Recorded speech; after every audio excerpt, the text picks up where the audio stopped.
Hello friends, আজ যে রেসিপিটা আমি বানাবো যেটা দেখলে তোমরা কিন্তু বসে থাকতে পারবে না, মনে হবে এক্ষুনি উঠে পড়ি আর বানিয়ে নিই।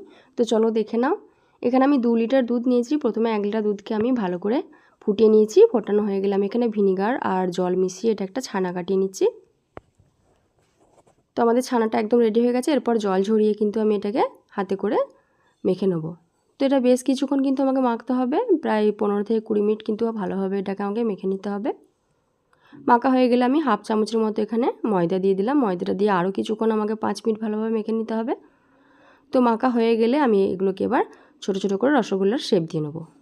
তো যেহেতু এটা ছোটো রসমালাইয়ের হবে, তো ছোটো ছোটো একদম করতে হবে, বড় করা যাবে না। আর চিনির শিরার মধ্যে যখন ফুটবে তখন তো আরও ফুলে উঠবে। তো আমাদের দেখো সমস্ত রসগোল্লাগুলো কিন্তু রেডি হয়ে গেছে। এরপরে যে আমি আরও 1 লিটার দুধ নিয়েছিলাম সেটাকে ভালোভাবে ফুটিয়ে আমি জাল করে নিয়েছি আর ঘন করে নিয়েছি, আর 1 কাপের মতো চিনি দিয়েছি। তোমরা চিনিটা কম বেশি করতে পারো। তো দেখো এখানে অনেকটা করে সরও পড়ে গেছে, সরগুলো কিন্তু আমি তুলে ফেলিনি। আর রসমালাইয়ের সঙ্গে সরটা কিন্তু খেতে খুবই টেস্টি লাগে, বাট তোমরা যারা পছন্দ করো না সরটা কিন্তু ফেলে দিতে পারো। তো আমি দিয়ে দিলাম অল্প কেশর আর এলাচের গুঁড়ো দিয়ে আরও কিছুক্ষণ ভালো করে এটাকে আমি ফুটিয়ে নিচ্ছি।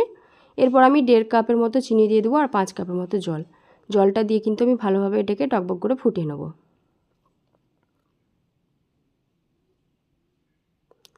তো জলটা আমাদের ভালোভাবে ফুটে গেছে। এরপরে আমি রসগোল্লাগুলো ছেড়ে দিচ্ছি। তো সমস্ত রসগোল্লাগুলো আমি দিয়ে দেবো।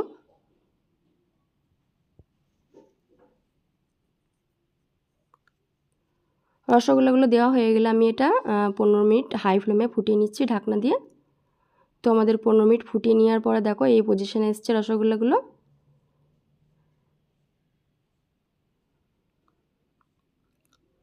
তো এরপর আমি আরও 15 মিনিট মিডিয়াম ফ্লেমে ফুটিয়ে নেব।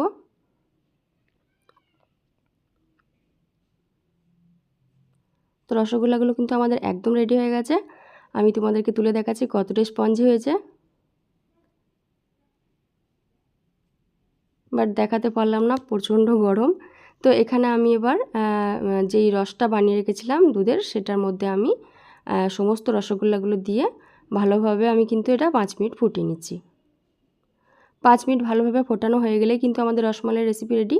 তো এটা তোমরা গরম গরম খেতে পারো আর ঠান্ডা করেও খেতে পারো। তো এখন তো ওয়েদার খারাপ, তাই আমি কিন্তু ফ্রিজে রাখবো না, বাইরে নর্মালি ঠান্ডা করে এটা খাবো। তো আমি দেখো তোমাদেরকে পরিবেশন করে দেখাচ্ছি কেমন লাগছে তোমাদের।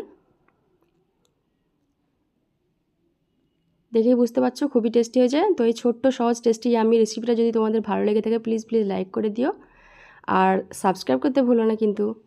তো সবাই অনেক ভালো থেকো, বাই বাই।